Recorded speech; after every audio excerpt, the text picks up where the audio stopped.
Well, welcome to another episode of Break Away from the Rat Race. And today I have the pleasure of speaking with Fred Cary. Fred is a powerhouse entrepreneur and CEO of IdeaPros. Fred started many successful businesses in different industries and acquired thousands of lessons along the way.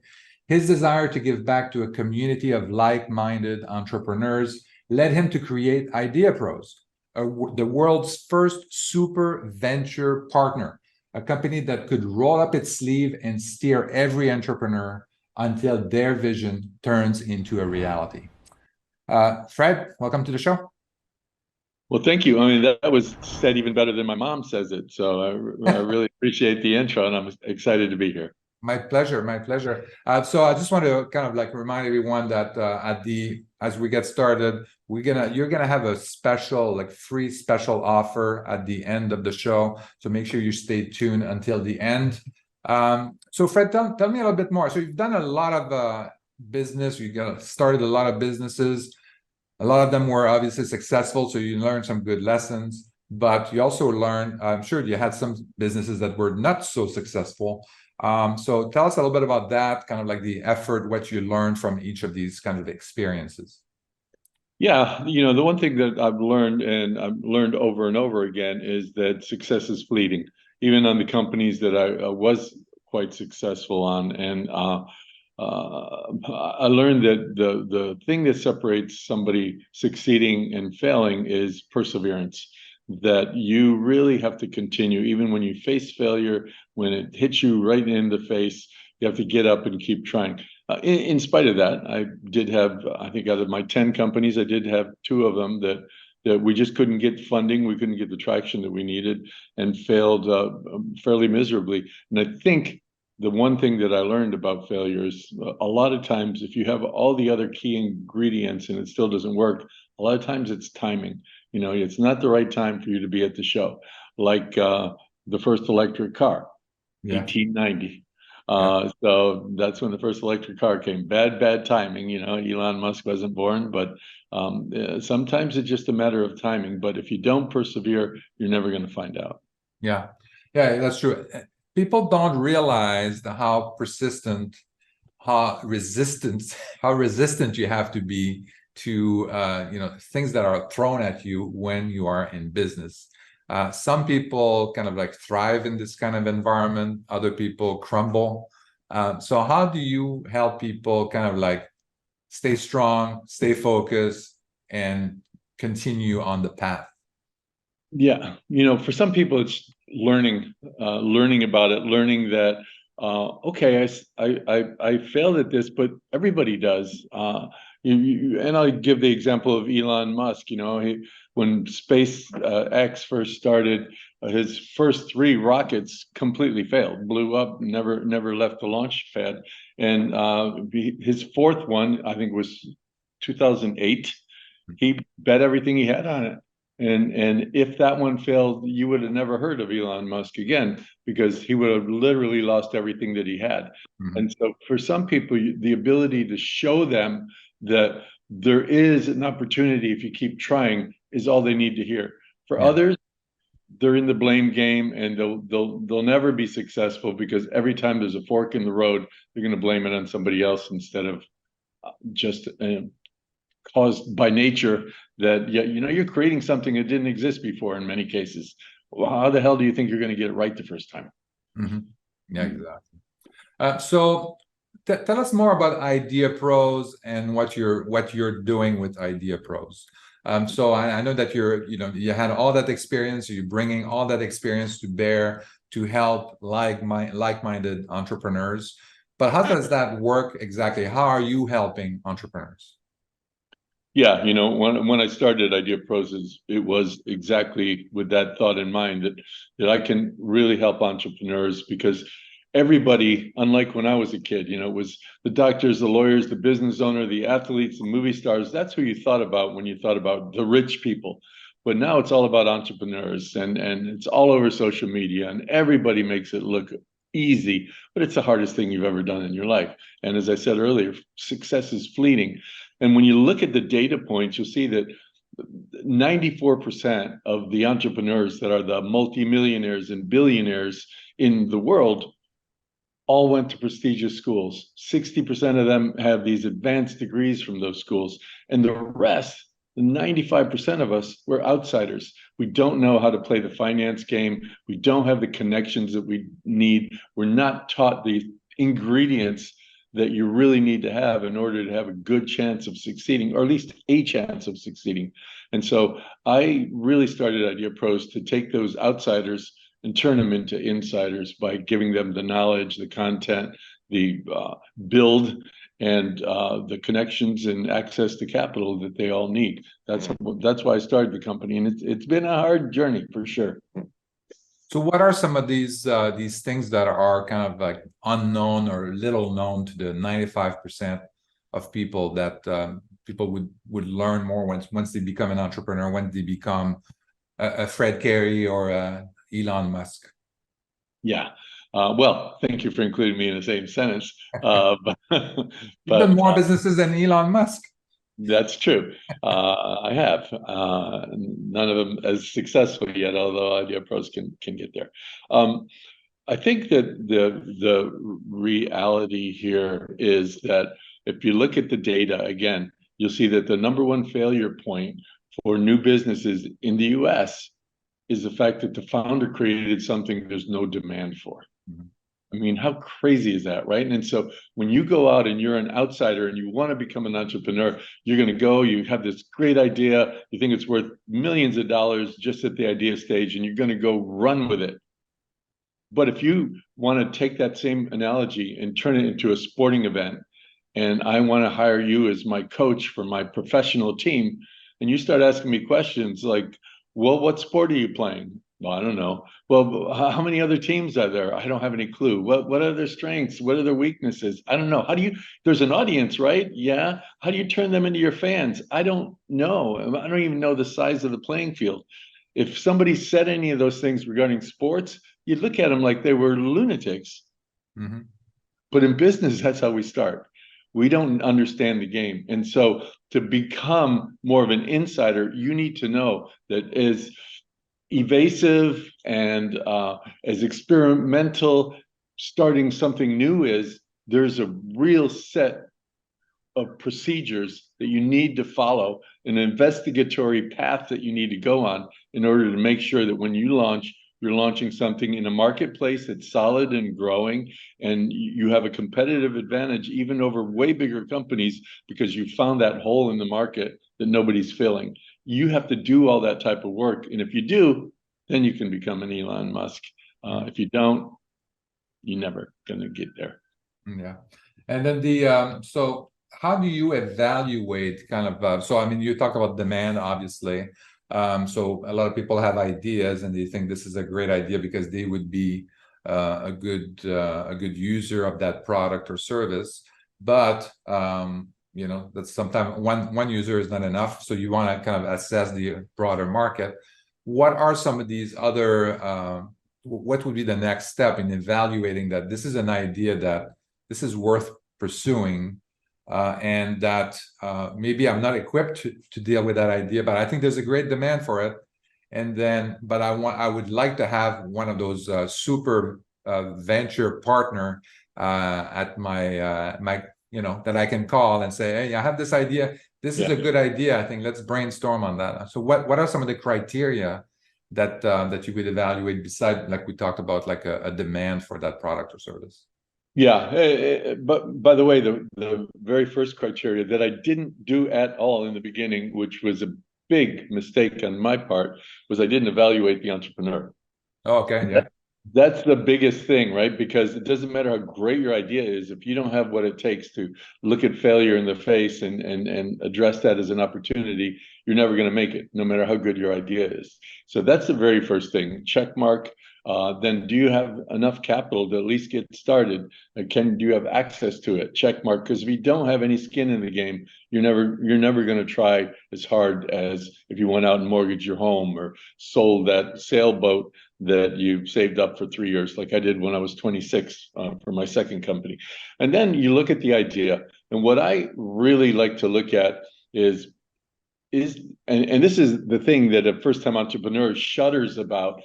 They don't want any competition. They're fearful of competition.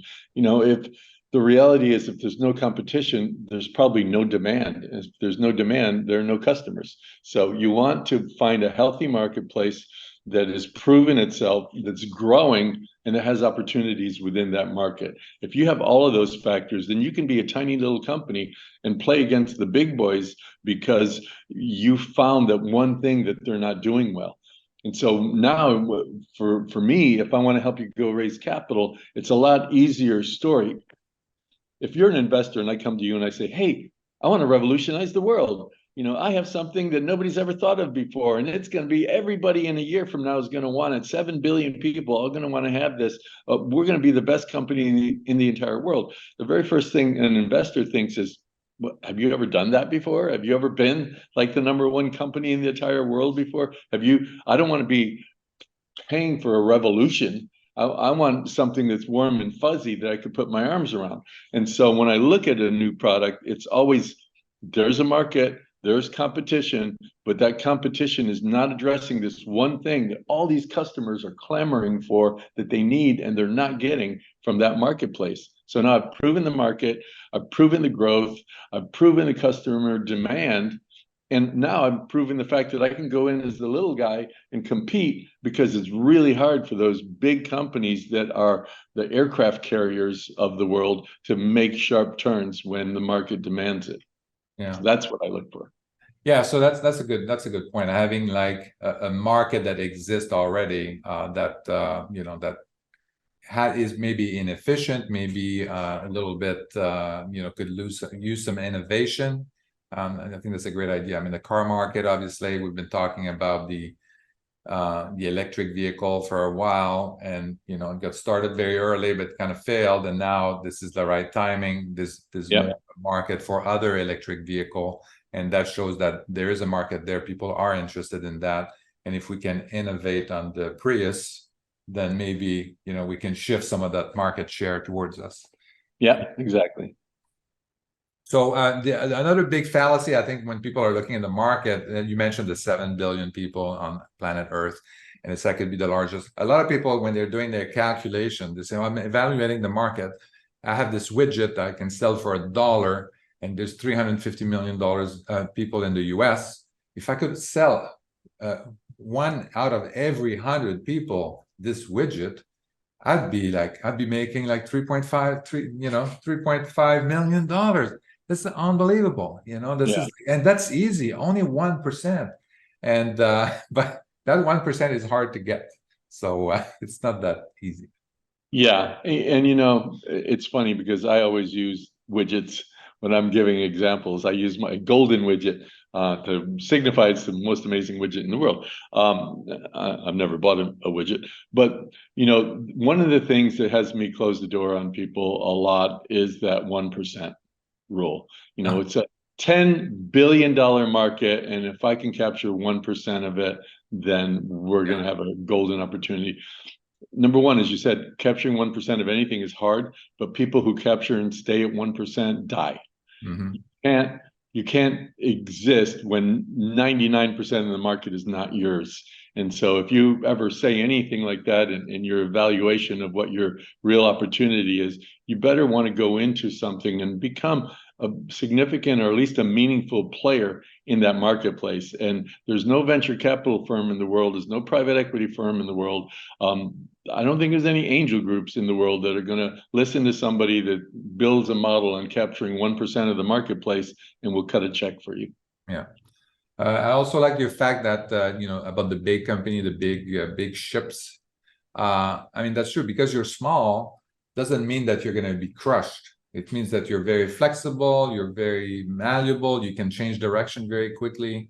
If you're in a big boat, it's very hard to change direction. Yes, you have a lot of staff, you have a lot of things that are figured out, but they also have to plan 2 years ahead and then, steer the ship in that direction. And it's very hard to change direction after that. So there are advantages to being small, and it's not, it's a good thing for you as an entrepreneur to get started. Yeah, and one of the biggest advantages is if you do it right, you're likely to get acquired by one of those competitors, because that's how, once companies go public and reach certain milestones, they grow through acquisition.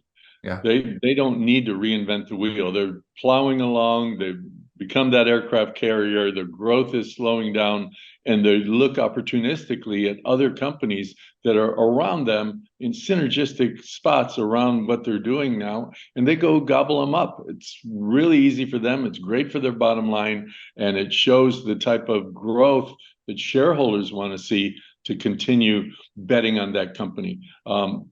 Perfect example would be Instagram. Instagram was 3 years old, 13 employees, zero revenue when they got acquired for $1 billion with a B dollars by Facebook. Facebook acquired them. I think they already had about 100 million followers or at that point, and now they're into the billions. But Facebook paid $1 billion. Everybody thought Facebook was insane to do it, but it's turned out to be an entity that's worth tens of billions of dollars at minimum. Yeah. Very good point. Now let's talk about the entrepreneur. You evaluating the entrepreneur. We're going to talk about we talked about the idea, but now the entrepreneur is also someone that's important for you to evaluate. So do you want, once you're looking at an idea and you say, yes, I'm interested in investing with it, do you want the entrepreneur to be there the whole time? Like, what's the role of the entrepreneur? How involved is the entrepreneur going to be? How much time do they have to quit their jobs? That kind of stuff. Like, if they have an idea that really is going to work for you, that you want to grow, what do you expect the entrepreneur to do? Well, in the last few months, Idea Pros itself has evolved, and we have a variety of products and services available now, from $500 courses on purpose-driven entrepreneurship to a couple $1,000 to make sure your idea doesn't suck, and with about 100 pages of what you need, how do you need to position it, and all the way up to this kind of full partnership, full co-founder opportunity that we give to 1% of the people that apply to us. In that particular case, the entrepreneur does not have to quit their job. They don't have to do anything full-time, but they work as their own project manager. Basically, it's a paint by numbers situation, because we've laid out a platform with all the different elements of what needs to be done, when it needs to be done, how it needs to be done. We have teams that do all those things, and that entrepreneur learns how to become kind of it's almost like an apprenticeship slash CEO role, where they're going in, they're dictating what happens next, but within the confines of how we do that. So for somebody who wants to do that and wants to go all in and be a co-founder, they're probably looking at 5-6 hours a week. That's all they really have to do. Yeah, but that's a year and a half of effort before they're ready to launch. So you're an entrepreneur. I'm sure you're not working 5-6 hours a week. No, I'm an entrepreneur. I certainly am not. I work 5 or 6 hours every hour. So this is meant for somebody to go from position A to position Z, and it's a timing thing. And in the beginning, that's how it happens. Some of our folks, though, once they start just like sharks in the water, smelling blood, they go all in. They quit their day job. They're rolling up. And I had one woman in particular.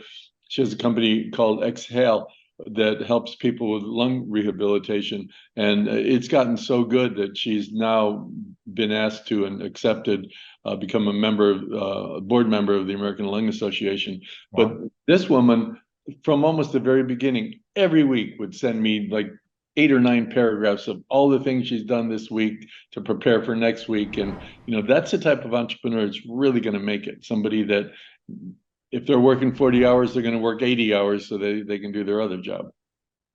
Excellent. So let's say I'm an entrepreneur and I have I have an idea, a little widget that I want to build, or an application for the phone, and then so I'm talking to you. So what's the entry point here for me as an entrepreneur? How do you engage to help me be successful? Yeah. Well, I think the starting point now at Idea Pros is, if you go to ideapros.com, the starting point is a free membership. And in that free membership, we give you all sorts of information about the types of things you need to do to really start taking that vague idea and start getting some traction and turning it into something meaningful. And so we give you a lot of free information. We give you updates every week. We have webinars every 6 weeks or so that all completely free to really let you get your feet wet and to kind of dig under the surface a little bit to see what this is all about. And then if you decide you want to make a full plunge, which, as I said, you don't have to, there are several steps along the way. But if you decide you want to go all in, then you would just submit an application to us that you can get online, call our contact number to reach out to us, even reach out to me, fred@ideapros.com. My executive assistant hates it when I do that because she's the one who has to answer them all. But, just if you want to help others, you need to be available for them. And so any one of those things, you're going to come in with your idea. You better have it vetted. Don't come in and tell me there's no competition when there's 14 competitors doing exactly what you're doing. Really take a chance and look, and we'll take it from there. And if we can work together, I'll tell you what the terms are. If I don't think we can, I'll give you some advice on where you need to go. And again, at ideapros.com, there's always a home there on that free membership side of things where you can continue to learn all the time. Yeah, I like your idea of, this is what you decided to do. You decided that you wanted to give back to entrepreneurs, and the idea of being available. I think this is very commendable, definitely, and it's very important. I had the same situation too. I had a couple of people that somehow they found my phone number. I don't know how, and they would call me, and it's just like, and they were surprised that I would answer the phone, and they wanted some advice on some investments and stuff like that. But that was kind of interesting. And now they have your email address now. So availability, I think that this is great. Also, I would you correct me if I'm wrong, but even if they talk to you and you give them some advice, and then they say this is not ready for you to be a co-founder or co-partner on that idea, that doesn't necessarily mean it's a rejection. It just means that you need their idea or their plan or their whatever they're working on needs additional refinement in order for you to reconsider it at a later point. Is that a right assessment? Yeah, that's a fair statement, and we actually provide help in that way as well. We'll do somebody who's not ready to be an Idea Pros partner. We can still help them with some of the more automated tools that we have. I think there's something that is, I don't know, $4,000 or $5,000 somewhere around there, and we have a whole team that goes in, takes your idea, completely flushes it out, gives you not only a complete report on everything from the competitive analysis, market size, market growth, market opportunity, who your customer personas are, how you should go to market, and then also the first 1-year plan, a really strategic plan laying out month 1, you got to do these 7 things, month 2, these things. It really lays out a program for you. So now you can go roll up your sleeves and get working in a really solid way. So we really want to help everybody. And there's no such thing as a bad idea. In fact, I did a show last year on every Friday at noon. I do something on Facebook. I did a show last year that was called "What Do Millionaires and Bad Ideas Have in Common?" And the reality is they take those nucleus of an idea and they flush it out and they change it, they evolve, they move in what direction they need to move into. All of a sudden, it becomes a great idea. So even your quote unquote bad ideas, the germination of those ideas are usually inspired by a need that you've observed. So just continue to work it and mold it, and you're going to have a beautiful sculpture in no time. Mm-hmm. There was a show a long time ago called Connections, and I think it was a British show, and they were talking about, like, in history, entrepreneurs in history, and how they had something. Like they would invent something very small, but it had no purpose on its own. And then they would hear of this other entrepreneur that had another thing that also had really no purpose on its own, but it was just, oh, well, they collaborated, they talked to one another, and I said, well, then we can do these two things together. Then we could create this thing that has real value, real potential, and real market potential. So Yeah. that was, and this is kind of like that. I mean, it's kind of refining what you have, figuring out like what's the market, how does it serve the need, and the needs of the people, the market that you have. And yeah, you're in South Florida. There is a guy, I'm sure he's dead now, that lived on Miami Beach, multimillionaire. The only thing he ever invented is in his life is the little top of aerosol cans, the little plastic thing that you push down on and it sprays. Without the aerosol can, it would have been nothing. That's all he ever invented. Became a multimillionaire from that. That's unbelievable. Yeah. So you have a lot of experience. You had a lot of experience with businesses in different industries. So what do you have any preference in terms of industries that you would recommend? Like if somebody has an idea in this industry, in the healthcare industry, in the whatever, like how do you, any specific industries that you would be more interested in, or that people should be more focused on? Anything except for biotech. Biotech, you're losing millions or billions of dollars for years, sometimes decades before you get anywhere. So I wouldn't be involved in anything like that. We do most of our work is into B2C. If you have something, consumers, beauty, health, food, clothing, any type of electronics, any of those type of things, and apps. We have probably 120 different apps that we've developed that are really starting to penetrate the market now, a bunch of them. And we think that's a real opportunity too. But the problem with apps is, number one, you're going to be raising a lot of money after you get that app out, because you got to build your audience, and you're not going to do it because people are just talking about you. And so apps is pretty much a 0 or a 1. You're either going to be wildly successful or you're going to be a miserable failure. Whereas with consumer goods products, you can make a couple $100,000 a year and go, wow, this is great. And you can't do that with an app. You're either on or off. Yeah. Do you help people on, some people have an ideas. I had a couple of ideas actually that I benched a couple of years ago because I didn't see any kind of like explosive growth potential that I needed to spend my time on it. But do you help people that have kind of like an idea, the beginning of an idea, maybe a concept that is not, needs additional help? Let's say, well, I have this idea, I started it, but really I need a marketing person, I need a software developer, I need some these kinds of things. I need to raise money. Do you help like on specific kind of sector, not a specific task, or do you help you take it all, or you don't take it at all?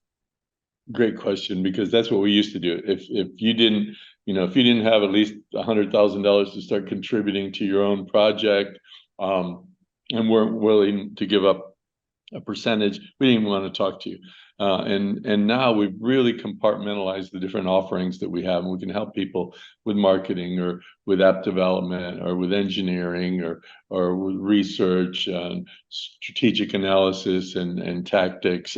Literally anything, that naming, branding, anything anybody really needs to have. And a lot of people historically have come to us with an idea that wasn't completely baked, at that level. We would sit down together, and now they have a co-founder that has 200 years of experience, most of which is my own, unfortunately, and they have a whole team behind them. So every step of the way, we have teams in place, and we do the heavy lifting. We show them what needs to be done, but we're doing it all. So it's a really great environment for that first-time entrepreneur, or fifth-time entrepreneur, really. Yeah. So how important is the idea when you're thinking of yourself as an entrepreneur? And I think that I'm kind of answering my own question, but how important is the idea if you're considering yourself to be an entrepreneur? What's the other part that is non-idea?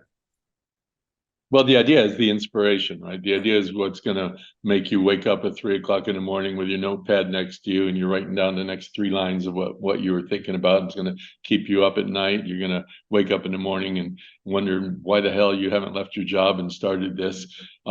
That's the germination of everything else. Entrepreneurship blooms from the idea, right? So that it's the nucleus of everything. But again, I'm going to use a Gardner quote, I guess. The idea is really it's not going to go right. It's not going to go beyond a seed if you don't start watering it, fertilizing it, taking care of it, getting the weeds out of the place so that it becomes that beautiful flower that you want it to become. So the idea is the start, and it's the passion, and it's the beginning of that creative process. But everything else is on you, and it's hard. Ladies and gentlemen, do not try this at home. This is not easy, and it's success is never permanent. You're succeeding, you're failing, you're succeeding, you're failing, and you just got to go. There's no finish line in entrepreneurship. Yeah, exactly. Very good. Well said. So you mentioned, Fred, that you had like a free offer for our listeners. So tell us more about that and how they can gain access to that. Yeah. So right now we've established a free membership on Idea Pro. So if you go there, you're going to see a picture of me.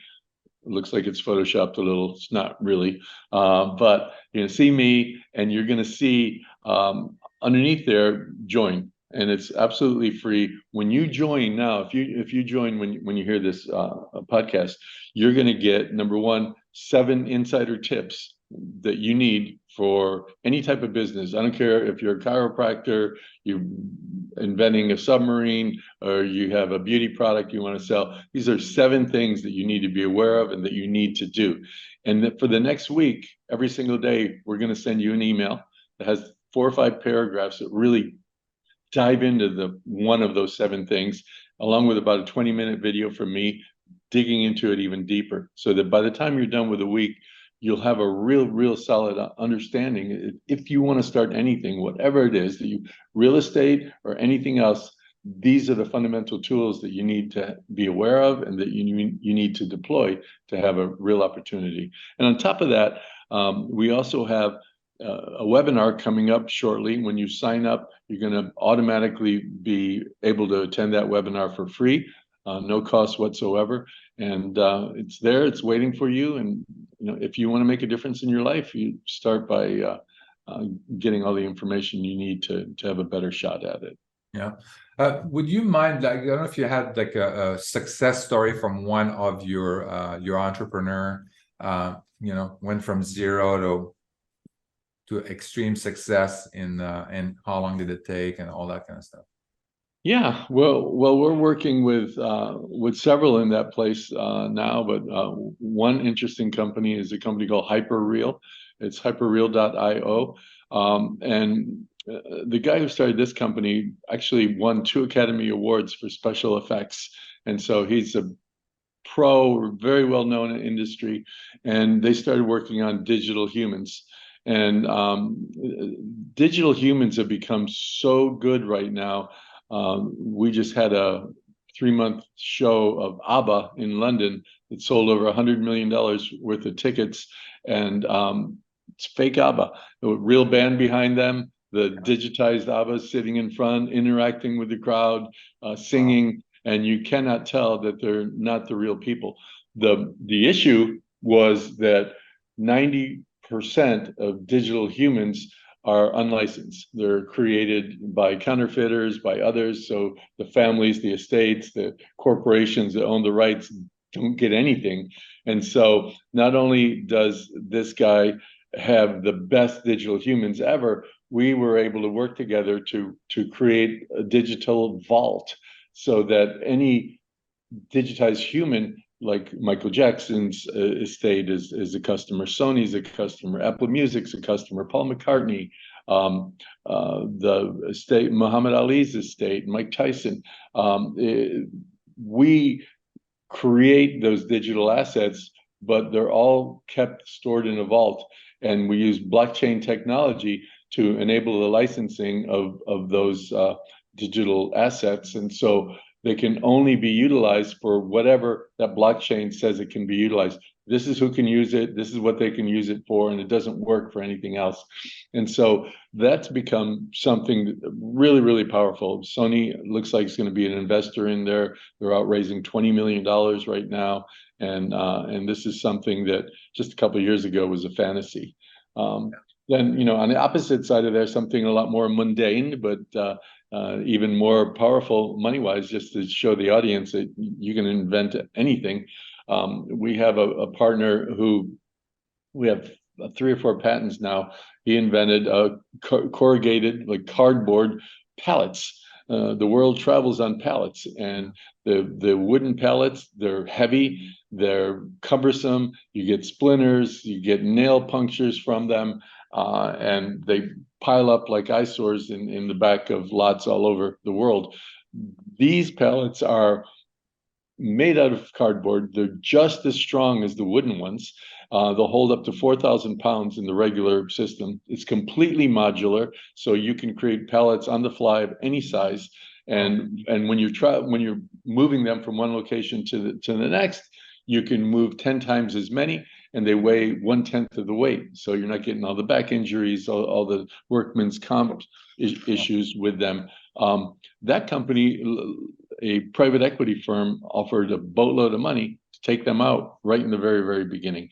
And with both of those instances is finding what that secret sauce is. It wasn't just the product itself, like with Hyperreal, for example. It was the fact that you can now control the digital assets. It's not the artistic part of creating them. Now you have a control system in place that really worked. On the wooden, the cardboard pallets, we made them modular. They weren't modular when the partner first came in. We created a whole modular system that you could just build on the fly, really in 20 seconds to build one. And one of the things we did in our research, this is why when I did that fantasy sports thing when nobody knew any of the rules, the research that we did in the beginning said that a lot of times in the warehouse, there's something like 60% of the time, warehouse workers are idle. They're not doing anything. And so now a modular system where they could be building these as they needed them, that was a good use of the time. It allowed companies to store a whole bunch more of them in the same amount of space. And it was something that was really compelling when you talked about selling. Wow, that's very good. Well, maybe we'll have to have another show and talk about each of these ideas in more details. Yeah. So Fred, if people want to reach out to you, you already mentioned your email. I don't know if you want to repeat it. And then where else can they get a hold of you?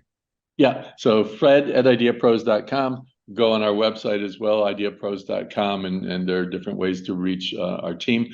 On Instagram, I have over 500,000 followers on Instagram right now. I post once a day, and I talk about entrepreneurship, personal development, always doing the right thing, trying to become a better person at home and at work. And that's at official Fred Cary, Cary.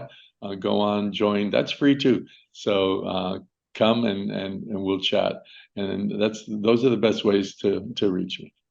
Well, Fred, thank you very much, and good luck with all your entrepreneurs. Hey, how much time has this been? More than 30 minutes. All right, good. All right, folks. It's really great having an opportunity to be here and to chat. I really enjoyed it. Thank you so much for inviting me. Thank you, Fred. Thank you for listening to Break Away from the Rat Race with your host, Eric Martel. If you want to share your story and experience with our listeners, please message us on Facebook at Break Away from the Rat Race. Also, please subscribe to our YouTube channel and our podcast on iTunes.